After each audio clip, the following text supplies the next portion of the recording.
Oh my. Don't be nervous. It's all right. So good to Okay. see you. Thank you for coming tonight. Thank you for having me. And hello, everyone.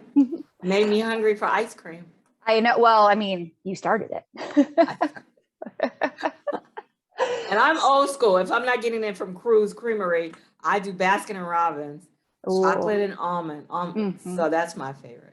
I love it. That's so good. Chocolate almond's a classic flavor. Absolute classic.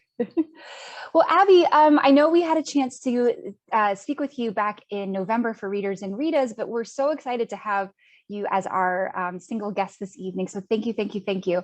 To get us started, if you don't mind, could you tell our readers a little bit about yourself and how you got started writing? Sure. So I've been writing since about 2013. Actually, my first book that I wrote it in like 1997. But I just put it away and never did anything with it. I got fired from a job at Cleveland Clinic. So I'm in Cleveland, Ohio. And I was taking care of my 82-year-old mom and 2 teenage kids. And so my hands were full and working 2 jobs. And I got fired from one of my jobs and I came home. I told my mother that I said, Mommy, I got fired today. And she goes, well, what are you going to do? I said, I'm going to write a book. I don't know how I thought that could help, my dilemma. Wow. But I wrote the book in record time. I used to read her the chapters, and then I put it away and forgot about it. And then I got sick. And for 4 years, the doctors couldn't figure out what was wrong with me. But I was practically bedridden. My heart would race. I couldn't get out of my bed and walk just to the down the hall to the bathroom without my heart going up to 118, 120. Wow. And I just didn't feel well. At the time, I was a lawyer and I was practicing law, but I couldn't go to court. So I needed something to do to keep my mind off of being sick. And I started an online magazine. And then my daughter calls and she goes, Mommy, I found your book in my garage. I said, what book? I thought maybe I left a library book, or something. Yeah. And she goes, that book you wrote. I go, oh. So she brought it to me, and it was all coil bound and fancy, but it wasn't an electronic copy. And I thought, oh, this will give me something to do. So I, make an electronic copy. So I was typing into my laptop and I thought, oh, this book is good. That's just me thinking that, right? And so I decided to publish it, although I didn't know what I was doing. Didn't know how. I used to always say I didn't know writing a book had rules to it. I just broke all the rules in that book. I even named it In the Beginning, which shows how terrible of a writer I was, because you Google In the Beginning, you won't get Abby Vandiver or Abby Collette, you will get God. So I'm competing with God, right? On a title. Yeah. Nobody will ever find my book. Big shoes to fill. So that's how bad of a writer. But then after I published it, because that's when Amazon was really just starting, with all the publishing stuff. So a few people wrote in comments in the reviews, when's the next one coming out? And I thought, the next one. And I was still sick. I came find out I had a very rare malignant ovarian tumor. Oh, wow. And so it secreted testosterone. Of course, in a woman, that's the last thing they think to look for. So it took them forever to find it. And I had a zillion operations. They were like that Dutch boy plugging the holes with their fingers, trying to fix everything because they didn't know what was going on. Water break was all about. So I just kept writing. I can remember one time I was in the pre-op and they came in to give me, put me to sleep. I had my laptop. I go, wait, I got to publish this book, My cousin was there, was doing a tug of war. So that's how I started writing. I got sick and I just kept it up. Yeah. Well, especially that's a long story. Sorry. Well, especially the part where it's like you realize after you wrote the first one that now you've got to keep on going with that. Oh, I know. And readers that read self-published books are really fickle. For readers of traditionally published books, they will wait 5 years for that next book to come out patiently. They'll get on Reddit and talk about it and speculate and stand in line when it comes out. But for self-published books, if you don't get another one out in a couple months, they move on. You know, there's a bunch of self-published authors, they could go and read another book and it's like, Abby, who? Did I read that book? I don't remember reading that book, you know, so. Yeah, it's like reestablishing every time. Yeah, every time. Yeah, so you got to stay on top of it. Yeah. How do you feel your past as a lawyer, as an attorney, helped your writing? I don't have plot holes because I'm very logical. I look at all sides, so I can spot a plot hole a mile away. But I hope no one found a plot hole. But I think that's how it helps me because I'm more analytical and I look at all sides of things. I don't put lawyers in my books, although I'm going to write, I think, a mystery, a dark mystery, not a cozy mystery, with a lawyer as the protagonist. Ooh. But oh, sorry, go ahead. I was gonna say that's probably the only thing, but I guess writing in general, you know, it helped me to be a better writer. Awesome. Well, that's so interesting about you exploring doing a darker thriller or suspense in that way. So we'll have to definitely get into that. But I'm curious, had you always been a big reader? Yeah. So when I was younger, I would always go to the library and always get books. And we used to have those summer things like they have now. They had stopped when my kids were coming up, but my grandkids are always in summer reading programs. You read so many books and you get a pizza or whatever. Right. So I used to do those things. I couldn't tell you what I read because then I transitioned into college and textbooks. And I have 3 degrees. So I was always reading something for, you know, trying to get this degree and then the next degree. And then once you got to law school, or when I became a lawyer, then all I read was, you know, case law. Right. Real dry. Opinion. Yeah. So I hadn't read a book in a long time. So I had to actually read a book to learn after I wrote my first book. And I got so many comments about, hey, you're not supposed to tell, you're supposed to show, and you're supposed to do this and that. And so I had to learn to write. So I started reading books again. So that's cool. What was the first mystery that you remember loving? Besides mine? Oh, I mean, if it was yours, it's fine. But yeah, like what kind of got you interested in mystery? Yeah, I don't know. I just love mysteries.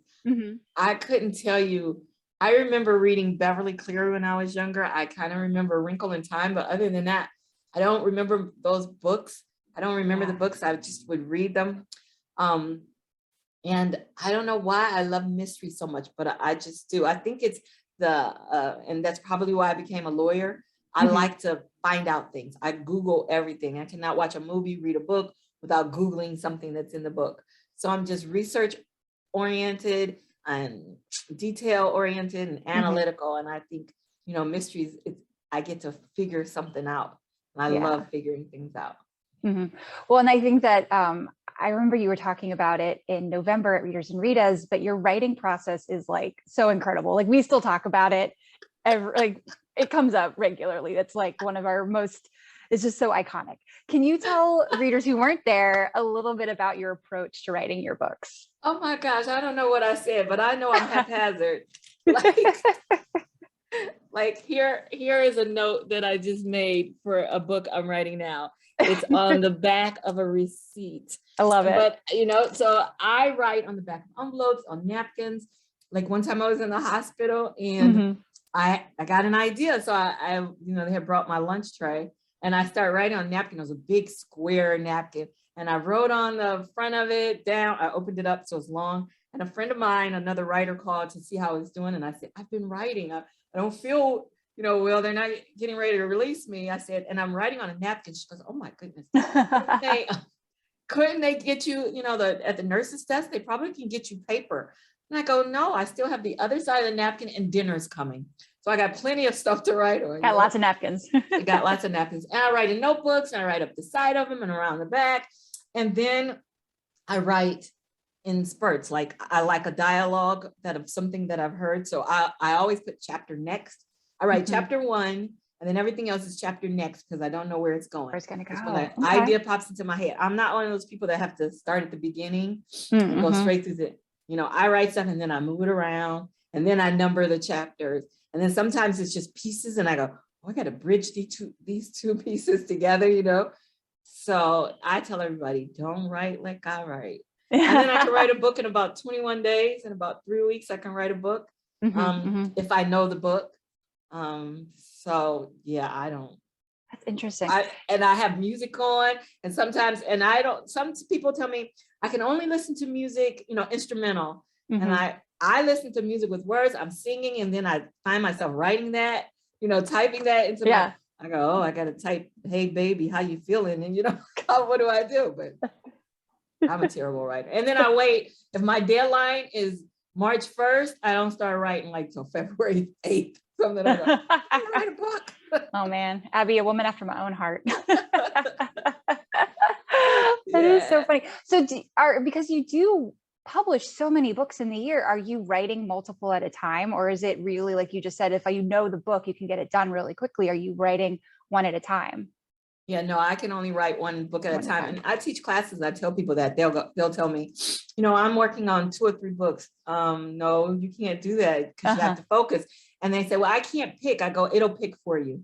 You know, your story will pick for you. The one that sticks in your mind, that's the one you have to write. But you can't write but one story. Now I have ideas, and if an idea pops into my head for it, I may start like a Word document and just type that idea, but I'm not working on the story. Yeah. So I only write one story at a time, but I have like a zillion in my head that I want to get on paper. Well, speaking of ideas, what inspired the newest release, A Killer Sundae? Do you remember? No.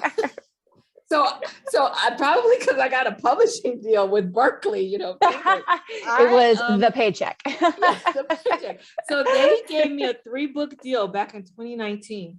And then they said, so I didn't know how traditional publishers work. And I know at Amazon, I uploaded my first book in June of 2013.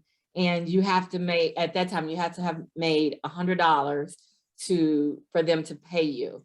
And I didn't have any sales in June, any in July. I had 5 sales in August, but I had 522 in September. And so they pay you 60 days later. So ever since November 2013, every month I've gotten money from Amazon. So I'm thinking that's the way it works with Berkeley, but it doesn't. So they told me they'll give me a 3-book deal. And they said, when can you have these books in? And I said, just give me like 3 months. And my agent was like, don't say that. I said, okay, 6 months. So I wrote them all very quickly because I wanted to get them in. And I thought, I'll get royalty checks, I'll get money. No. My editor didn't even look at A Killer Sundae until 6 months before it was released, 8 months. And then she asked me, why did I do something? I go, I don't remember. I wrote that book 2 years ago. So I don't know, ideas just pop into my head. And I have a friend, Catherine Dion, she's a writer, and we brainstorm. And she comes up with all my titles. I think the only title she didn't come up with was A Game of Cones. She didn't come up with that one. I've written about 30 books, and I think she named them all. So I haven't the faintest idea. Half the time I can't remember what's in that book. I was just thinking, I'm like, I'm not even going to ask what the book's about. We're just going to move right on. You are welcome. I got you. I was on something before when A Game of Cones came out, and they were going, it was a panel. So I wasn't first, thank goodness. And they were asking, what is your book about? And I thought, oh my gosh. So I had to put the book down here and read the back of it. So I could see, because I couldn't remember what the book was about. Like, oh my gosh, what is this book about? It's like, read that first chapter real quick, just summarize it, it's fine. Oh my gosh. Because I was trying to think, did I put birthday cake as an ice cream in one of my books? I think I did. I'm going to check it out because that's such a good suggestion. It's I know. So what's your favorite flavor of ice cream? Chocolate almond. Chocolate almond, that's right. Yeah, the other places, most people will make Swiss chocolate almond. I don't like that. But Baskin and Robbins has this deep, creamy chocolate. It's so good. Yeah, delicious. I love that. Do you do any research for your cases? I know you said that you like enjoy the research part, but yeah, like, do you have any research going for them, or do you just kind of make it up as it goes? Yeah, no, I don't make it up as it goes. It has to seem real. So I research even names, like Southern names or Russian last names or something, because names have to feel right for me. So I research that. I research places and the setting. I research occupations. I research like especially, you know, I do murder mysteries. So I like to have different ways to kill people. I have one self-published series, the Logan Dickerson mystery series, and they were all kind of different ways that people died, like water intoxication and dry drowning and different things. So I really, really research how to kill people. I do a lot of research. How can you kill them and get away with it? I love it. Put that in the spreadsheet. So no, I research everything, a lot, probably too much. I go down that research rabbit hole. Do you have a hard time pulling yourself out of the research and like to then be like, okay, it's time to write the book now? Yeah, that's mostly why I'm procrastinating, because it goes from, you know, how to kill somebody with antifreeze to antifreeze is used in cars, and it first came out in such and such a year, and oh, what was the first car it was used on? And then, you know, oh, let's look at that car. Oh, someone owned that car that's famous. Let's look and see when they got married and had kids and when they died. You know, I'm like 9 years removed from what I'm supposed to look at. And then I go, okay, so I'm gonna write tomorrow. I'm exhausted. I did too much learning today. I love it so much. So Abby, what are you working on next? If you can tell us. Yes, I can tell you. So I have actually in August my first women's fiction that's coming out.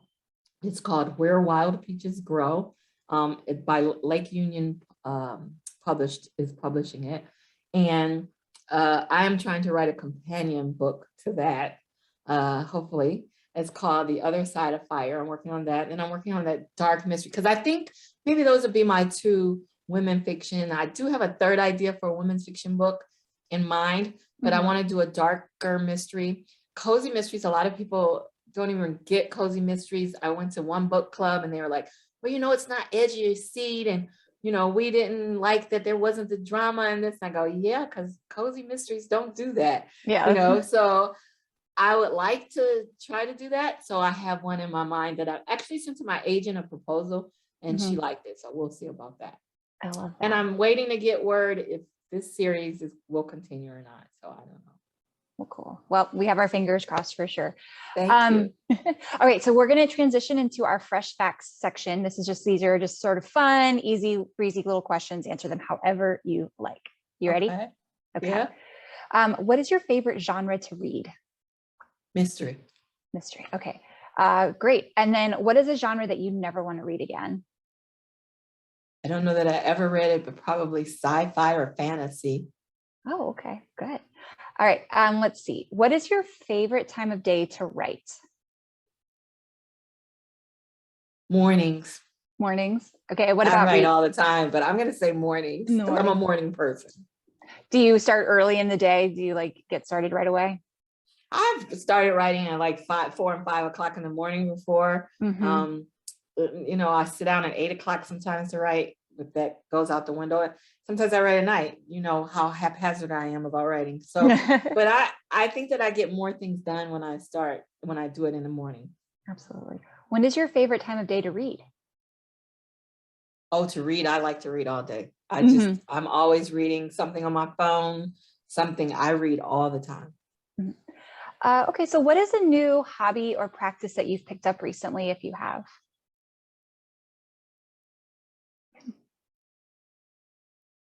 I don't think I have. Okay. I don't know. I think I just do the same old boring things all the time. I don't think that I don't know. I like to watch HGTV and the cooking channel. So I try to do the things on those, you know, to refurbish furniture and things like that. But I don't know that that's new. Just something I like to do. Yeah, that's so cool. Who's your favorite? Who are some of your favorite Food Network hosts? Food Network? Well, I love Chopped. I love Grocery Games. So that's Guy Fieri, and he does everything. And Tournament of Champions. Oh my gosh, I love that. I can just watch it on repeat. I don't like Pioneer Woman. I don't like the morning ones. I like the evening ones. The evening competition ones. I love that. What about HGTV? Do you have any favorites from HGTV? Well, you know, I used to be a Joanna and Chip thing, but Love It or List It. I love that one. What else do I love on that show? I love Flip or Flop. I like that too. Awesome. I love that so much. Tell us about your writing day. I don't write. It's usually that's my right. If I'm not at a deadline, I'm not writing. Okay. So I tried to write today. I think maybe I got a paragraph in. I had a doctor's appointment and I'd sent my work in progress to my Kindle. So while I was at the doctor's, I could read it. So I read it, and that's how I found this receipt in the bottom of my purse. And I wrote down, jotted down, because I had ideas. And I got home and I put those ideas in, and that was it. And that was it. I love it. That was it for that. And you see how small that receipt is. So it wasn't like it was a lot of ideas on there, but I put those in, and that was it for my writing day. That's usually my writing day. It's perfect. I love it so much. Okay, what is one luxury item that you can't live without? Shoes, maybe. I don't know. Nobody can live without shoes, but I love to buy shoes. A luxury, a purse. I like designer purses. I don't know. I don't have one, but I want a charm bracelet so bad. I don't know. Luxury item. I don't know what luxury item is. Those are great. Those are all great options. I love it so much. How do you celebrate a new release? I used to do like Facebook parties. I still do book tours, virtual book tours. And usually my local library, the local librarian, and it's a writing center at my library, and she will do a book launch for me, an interview type thing like what we're doing. That's all. I don't know that I don't do as much as I used to, which I probably should. But now I'm like, oh, it's a book. I got another book coming out. I got to work on that one. I don't have time for this one. Yeah, it's always good to find the time to celebrate it, though. Yeah. Okay, so what is one character from any of your books, all 30 plus of them, that you would want to be friends with? So I put my mom in the old people in the books. So in my Logan Dickerson series, she's Auntie Zhang, and in my, she's Miss Vivi. Oh, Romaine Wilder is Auntie Zhang, and Logan Dickerson is Miss Vivi. And that's my mom's personality. And she's not here with me anymore. So that's how I keep her close to me. Yeah. So I always make them, because my mother was my best friend. So that's who I'd want to be friends with. And in the ice cream series, I guess it would be Pop Pop. Pop Pop, okay. Yeah, I have a thing for elderly people. I just love elderly people. I'm elderly people now, so. But. Are you going to put one of your mom characters into your women's fiction? I did. Her name is Opal, and she's so matter of fact, just like my mother. My mother was like, no nonsense. So it's like I take a little bit of her personality, and that's how I can spread it around and actually make different characters. You won't find that those characters act the same. And so, yes, I put Opal in there. And I don't know. And then in the new book that I'm trying to write, I have a character that'll be a little like her as well. I love that so much. It's such a great way to keep your mom close to you. Yes. That's amazing. All right, let's see. Okay. Well, you mentioned that you do listen to music while you write. Do you have any songs on your current writing playlist, or do you just, like, everything else just kind of comes to you how I feel like it? Yeah, so I only listen to one kind of music. I listen to R&B, and I mostly listen to like Motown sounds, 60s and 70s.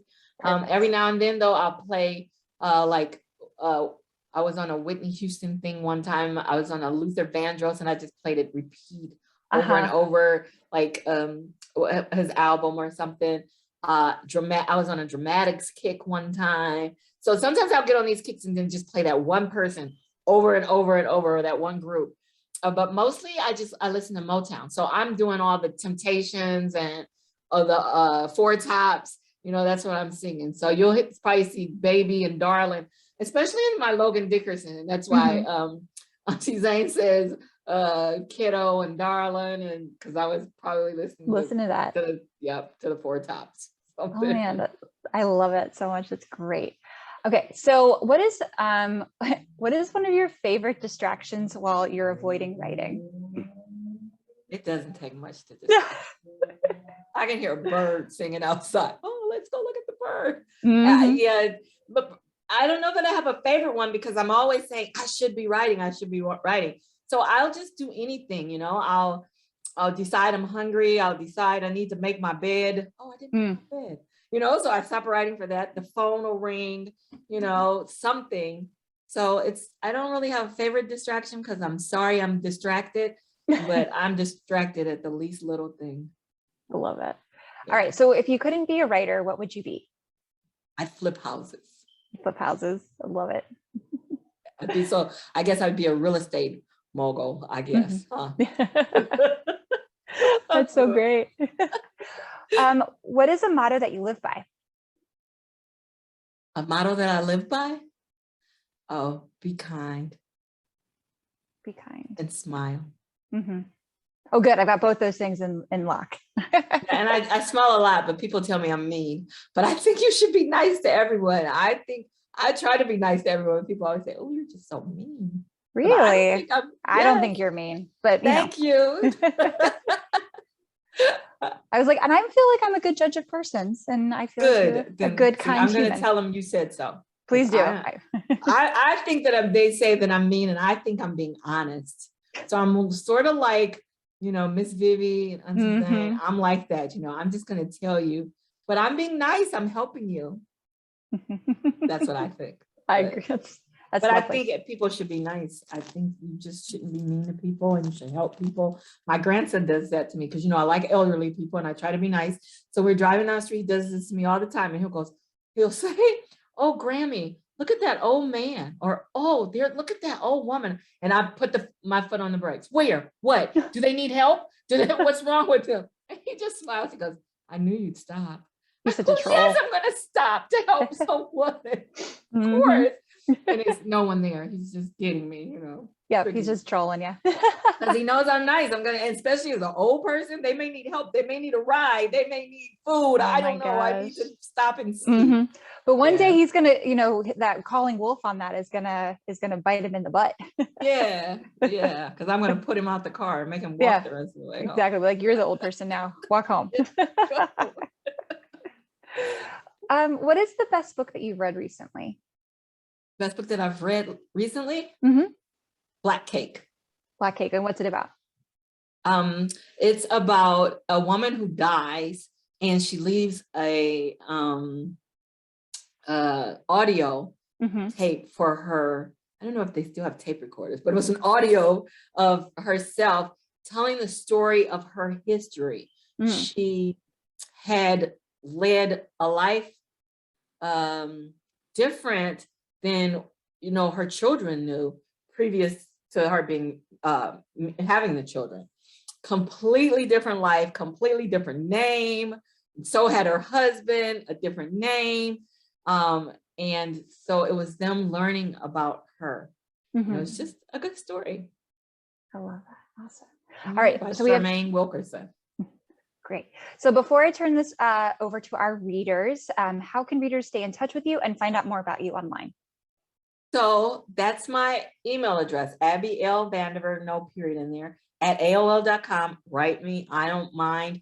I'm on Twitter as Abby Vandiver. I'm on Instagram as Abby L. Vandiver. I'm on Facebook, although I don't visit Facebook much, but I always look at Facebook Messenger. Just say hey, or whatever you want to say.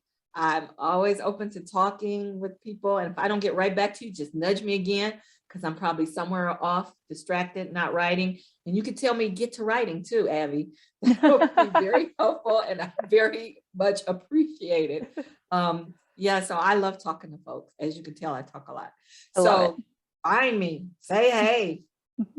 I love it. Yeah. Well, Abby, thank you so much for joining us this evening. And we really appreciate that you're going to be taking some questions from our readers offline. Okay, no problem. Thank you.